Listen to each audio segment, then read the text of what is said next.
ஆக்சுவலா கொஞ்ச நாளைக்கு முன்னாடி இந்த நூறு சாமி அப்படிங்கிற அந்த படத்தை வந்து பாத்திருந்தேன்.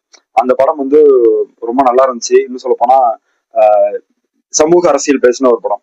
அதுல வந்து என்ன மைய கருத்து வந்து இருந்துச்சு அப்படின்னா, விதவை அப்படிங்கிற விதவை அப்படிங்கிற விஷயம் வந்து இருக்கக்கூடாது, மறுமணம் அப்படிங்கிற விஷயம் இருக்கணும். அதாவது விதவை மறுமணம் அப்படிங்கிற ஒரு விஷயத்த வச்சு அது வந்து மக்கள் மத்தியில அது எப்படி இருக்குது, அதுக்கு என்னெல்லாம் தடங்கள் வருது அப்படின்னு சொல்லி பேசின ஒரு படம் தான் அந்த நூறு சாமி அப்படிங்கிற அந்த படம்.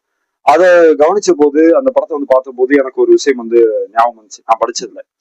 அது என்ன அப்படின்னா, அந்த விதவை மறுமணம் அப்படிங்கிற அந்த விஷயத்த ஆதரிச்சு ஆஹ் ஒரு ஒரு நபர் குறிப்பா 1950கள்ல ஒரு 27 வயசு இளைஞர் வந்து பேசியிருப்பாரு. அதுக்காக தீர்மானம் வந்து எடுத்துட்டு வந்திருப்பாப்ல. அதுவும் ராமநாதபுரத்துல 1953ல நடந்த ஒரு மாநாட்டுல.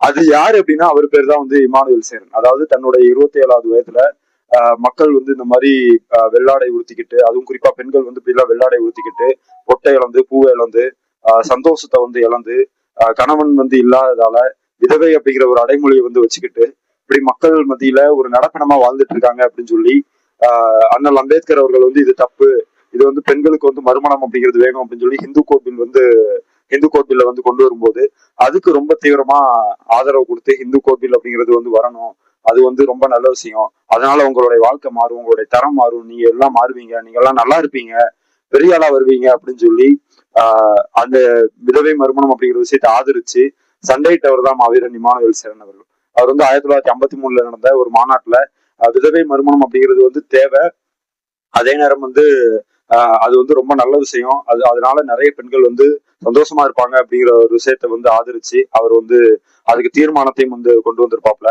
அதே நேரம் வந்து விதவை மறுமணம் அப்படிங்கிற விஷயத்துக்காகவும், அதே நேரம் வந்து இந்து கோட்பிலுக்காகவும் போராட்டமும் வந்து பண்ணியிருப்பாரு மாவீரன் இமானுவேல் சேரன் அவர்கள். எனக்கு இந்த செய்தி அப்படிங்கிறது அந்த படம் பார்த்ததுக்கு அப்புறம் ஞாபகம் வந்துச்சு.